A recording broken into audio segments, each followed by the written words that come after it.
Okay, 2025 AMC 12A problem number 10. In the figure shown below, major arc AD and minor arc BC have the same center, blah, blah, blah. I think they've already drawn like the figure here, so I'm not going to go and like read it again.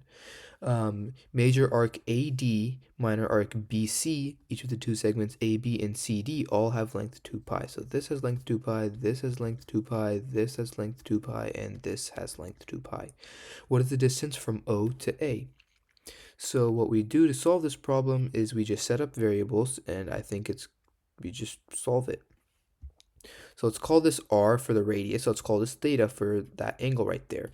And so what we have is that 2 pi r, which is the entire thing here of AD including this, times 360 minus theta, or we'll keep theta in radians. So we can get 2 pi r times 1 minus theta is going to have to equal, or 1 minus theta over 2 pi. So 1 minus theta over 2 pi. So 2 pi r, which is the entire circumference, times theta 1 minus theta over 2 pi, which is this angle, has to equal 2 pi. So that's one equation. And the second equation we have is that 2 pi plus r, which is this radius, and 2 pi times that, times theta over 2 pi also has to equal 2 pi, since we're going to use this radius of this big circle and the entire like circumference of that big circle, and then just the angle subtended by the arc. So we have these two equations, and we have two variables, two equations. Let's just simplify and solve.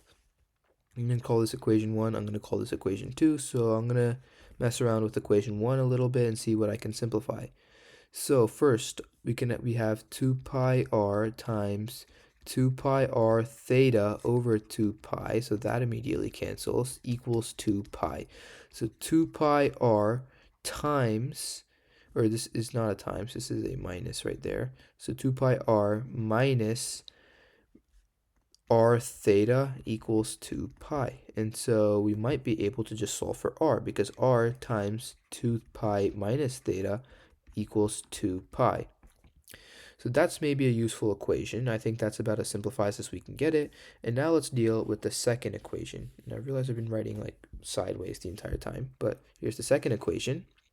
Second equation, we get 2 pi squared plus 2 pi r, and all of this times theta over 2 pi equals 2 pi.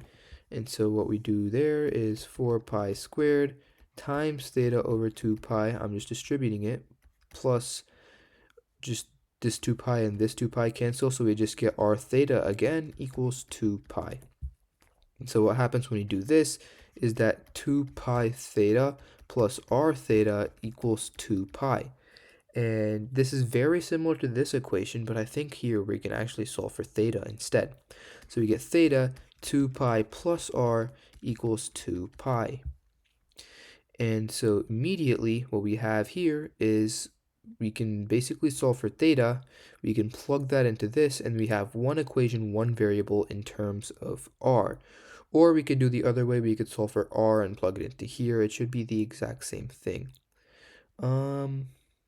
So let me decide what I'm probably going to do. I think we just solve for theta. It doesn't really matter here. I don't think there's another shortcut, and I'm going to add another page since we're running out of space.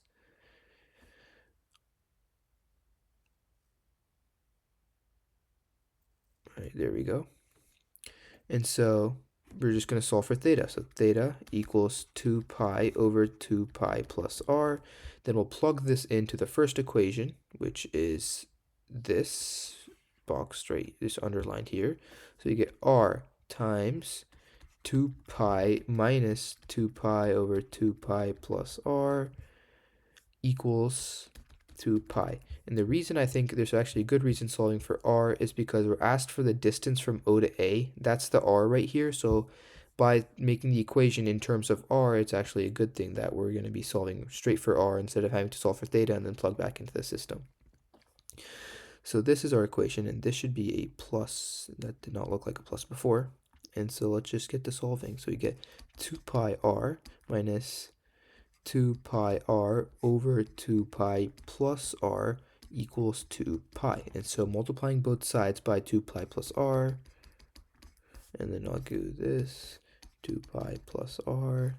So what we're going to have here is 4 pi squared r plus 2 pi r squared minus, and then we'll use this term, minus, this just cancels right here because that's the denominator of that. So minus 2 pi r equals 4 pi squared plus 2 pi r.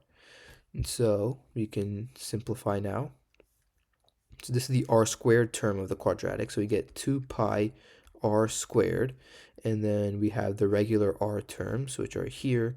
And so I'm going to actually group these. So plus 4 pi squared minus 4 pi r minus 4 pi squared equals 0. And what we can do now is just factor out the 2 pi here because everything else has a 2 pi. So we get r squared plus 2 pi minus 2r minus 2 pi squared equals 0.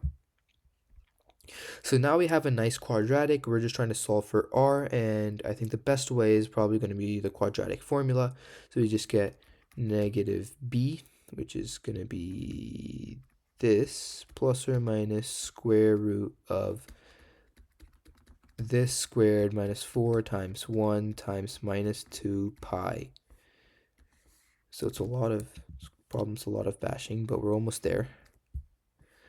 Over 2 times 1, and I think we can probably cancel out that 2 later on. So this leads to minus 2 pi, and I'm just going to simplify the numerator here, not the denominator, so we can worry about the denominator later. So plus or minus, inside here we get 4 pi squared minus 4, or that's not a 4, that's going to be 8, minus 8 pi plus 4, and then this is going to be a plus 8 pi, so that actually cancels out really nicely. And then we get over 2 here, so we just get minus 2 pi, or you know what, I'll just simplify right now. So we get minus pi plus 1 plus or minus the square root of, and we can take out a 2 from here since it's going to be 4, it's this basically what's inside here is 4 pi squared plus 4. If we take out a 2, we can get 2 root pi squared plus 1. And so what we have here is 2 root pi squared plus 1, and that 2 is going to cancel the 2 in the denominator, so we just get pi squared plus 1. And so this is what our r equals. And so let's look back at the answer choices after this long thing. We get 1 minus pi plus this. So this actually matches what we have here, and I'll write it back up top. What we got was r equals minus pi plus 1 plus or minus square root of pi squared plus 1. And so this side matches and this side matches, and so we're just worried about why the plus or minus turned into a plus. And the reason is most likely that the minus leads to a negative answer, and we could technically have a negative angle here. It would be going in like a different direction or something like that. And so they just chose to find, or instead of negative angle, it would be a negative length. So we could technically have a negative length and it would be going like this direction or something, but that doesn't really make a lot of sense here. So we're just going to use the plus part, not the minus. And so that leaves us with our answer of B.